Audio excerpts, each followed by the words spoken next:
ನಮಸ್ಕಾರ, ನಾಯಕ್ಸ್ ಅಡುಗೆ ಮನೆಗೆ ಸ್ವಾಗತ. ನಾನಿವತ್ತು ಸುಲಭವಾಗಿ ಗೋಧಿ ಹಿಟ್ಟಿನಿಂದ ಕೇಕ್ ಮಾಡ್ತಾ ಇದ್ದೇನೆ. ನಾನು ಕೇಕ್ ಮಾಡಲಿಕ್ಕೆ ಒಂದು ಸಣ್ಣ ಕಪ್ಪಿನಲ್ಲಿ ಒಂದು 100-150 ಗ್ರಾಮ್ಸ್ ಆಗ್ಬೋದು ಅಷ್ಟು ಗೋಧಿ ಹಿಟ್ಟು ತಗೊಂಡಿದ್ದೇನೆ.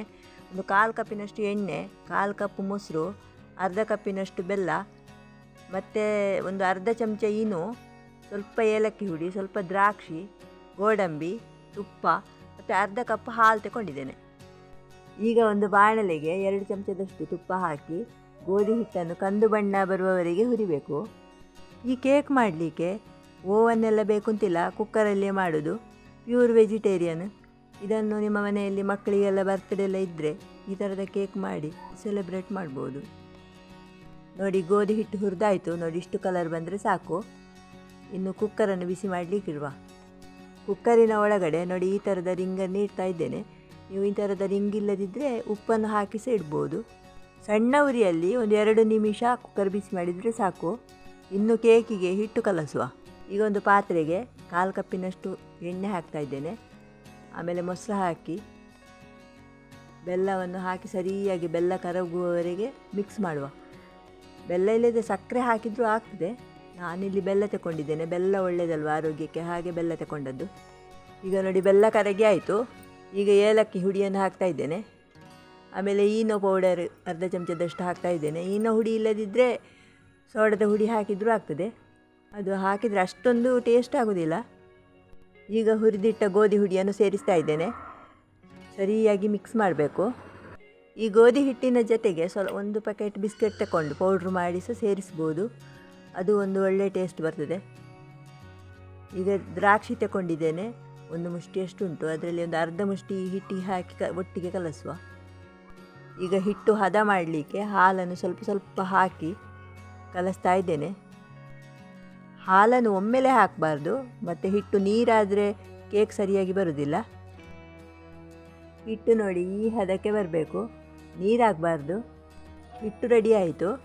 ಈಗ ಕೇಕ್ ಮಾಡಲಿಕ್ಕೆ ಒಂದು ಅಲ್ಯೂಮಿನಿಯಂ ಪಾತ್ರೆ ತಗೊಂಡಿದ್ದೇನೆ. ಅದಕ್ಕೆ 1 ಚಮಚದಷ್ಟು ತುಪ್ಪ ಹಾಕಿ ಸರಿಯಾಗಿ ಸವರಿ ಅದರ ಮೇಲೆ ಒಂದು ಚೂರು ಗೋಧಿ ಹುಡಿಯನ್ನು ಹರಡ್ತಾ ಇದ್ದೇನೆ.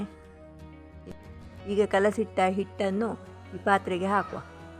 ಕೇಕನ್ನು ಅಲ್ಯೂಮಿನಿಯಂ ಪಾತ್ರೆಯಲ್ಲೇ ಮಾಡಬೇಕು, ಸ್ಟೀಲ್ ಪಾತ್ರೆಯಲ್ಲಿ ಮಾಡುವ ಕ್ರಮ ಇಲ್ಲ. ಹಿಟ್ಟೆಲ್ಲ ಹಾಕಿ ಆಯಿತು. ಈಗ ನೋಡಿ, ಈ ಪಾತ್ರೆಯನ್ನು ಸ್ವಲ್ಪ ಕುಲುಕಿಸ್ತಾ ಇದ್ದೇನೆ. ಆವಾಗ ಹಿಟ್ಟು ಲೆವೆಲಾಗಿ ನಿಲ್ತದೆ. ಈಗ ಗೋಡಂಬಿಯನ್ನು 1 ಚಮಚ ತುಪ್ಪ ಹಾಕಿ ಹುರಿದು ತೆಗಿತಾ ಇದ್ದೇನೆ. ನಾನು ಹಿಟ್ಟಿನ ಮೇಲೆ ಒಣ ದ್ರಾಕ್ಷಿಯನ್ನು ಮತ್ತು ಗೋಡಂಬಿಯನ್ನು ಹಾಕ್ತಾ ಇದ್ದೇನೆ. ನೀವು ಬೇಕಿದ್ದರೆ ಬಾದಾಮಿಯನ್ನು, ಬೇರೆ ಡ್ರೈ ಫ್ರೂಟ್ಸ್ ಏನಾದರೂ ಇದ್ದರೆ ಹಾಕ್ಬೋದು. ಕೇಕ್ ತುಂಬ ಒಳ್ಳೆಯದಾಗ್ತದೆ. ಈಗ ಕುಕ್ಕರ್ ಬಿಸಿಯಾಗಿದೆ.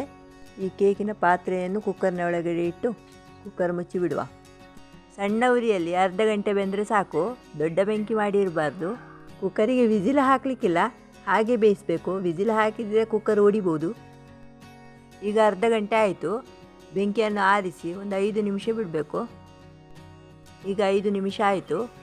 ಕುಕ್ಕರಿನ ಮುಚ್ಚಳ ತೆಗೆದು ಕೇಕ್ ಬೆಂದಿದೆ ಅಂತೇಳಿ ನೋಡುವ. ಕೇಕ್ ಬೆಂದಿದೆ ಅಂತ ನೋಡಲಿಕ್ಕೆ ನೋಡಿ, ಹೀಗೆ ಚಮಚವನ್ನು ಅದ್ದಿ ನೋಡಬೇಕು. ಆವಾಗ ಹಿಟ್ಟು ಚಮಚಕ್ಕೆ ಹಿಡಿಯೋದಿಲ್ಲ. ಚಮಚಕ್ಕೆ ಹಿಟ್ಟು ಹಿಡಿದ್ರೆ ಮತ್ತೊಂದು 10 ನಿಮಿಷ ಹಾಗೆ ಸಣ್ಣ ಉರಿಯಲ್ಲಿ ಬೇಯಿಸಬೇಕು. ಈಗ ಕೇಕ್ ರೆಡಿ ಆಯಿತು. ಇದನ್ನೊಂದು ಪ್ಲೇಟಿಗೆ ಹಾಕ್ತಾ ಇದ್ದೇನೆ. ನೋಡಿ, ಚಮಚದಲ್ಲಿ ಸೈಡನ್ನು ಸ್ವಲ್ಪ ಬಿಡಿಸಿ ಪ್ಲೇಟಿಗೆ ಕವುಚಿ ಹಾಕ್ತಾ ಇದ್ದೇನೆ.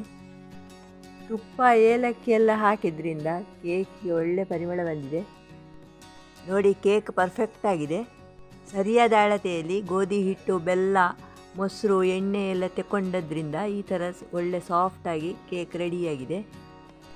ನಿಮ್ಮ ಮನೆಯಲ್ಲಿ ಸಿಂಪಲಾಗಿ ಬರ್ತ್ಡೇ, ಆ್ಯನಿವರ್ಸರಿ ಎಲ್ಲ ಇದ್ದರೆ ಈ ಥರದ ಕೇಕ್ ಮಾಡಿ ಎಂಜಾಯ್ ಮಾಡ್ಬೋದು. ಬನ್ನಿ ಫ್ರೆಂಡ್ಸ್, ಕೇಕ್ ತಯಾರಿಯಾಗಿದೆ. ಈ ಕೇಕನ್ನು ಕಟ್ ಮಾಡಿ ಹೇಗುಂಟು ಅಂತೇಳಿ ಒಂದು ಟೇಸ್ಟ್ ಮಾಡುವ. ನೋಡಿ, ಸರಿಯಾಗಿ ಉಬ್ಬಿ ಸಾಫ್ಟಾಗಿ ಬಂದಿದೆ. ಈ ರೀತಿ ಕ್ರೀಮು, ಓವನ್, ಮೊಟ್ಟೆ ಎಲ್ಲ ಇಲ್ಲದೆ ಸಿಂಪಲಾದ ಹೆಲ್ದಿಯಾದ ಕೇಕ್ ಮಾಡಿಕೊಟ್ರೆ ಮಕ್ಕಳು ಎಲ್ಲರೂ ಇಷ್ಟಪಡ್ತಾರೆ. ಇದೇ ಥರ ನೀವು ಕೂಡ ಮನೆಯಲ್ಲಿ ಕೇಕ್ ಮಾಡಿ ಹೇಗಾಗಿದೆ ಅಂತೇಳಿ ಕಮೆಂಟ್ಸ್ ಮೂಲಕ ತಿಳಿಸಿ. ಇನ್ನು ಮುಂದಿನ ವಿಡಿಯೋದಲ್ಲಿ ಸಿಗುವ. ನಮಸ್ಕಾರಗಳು.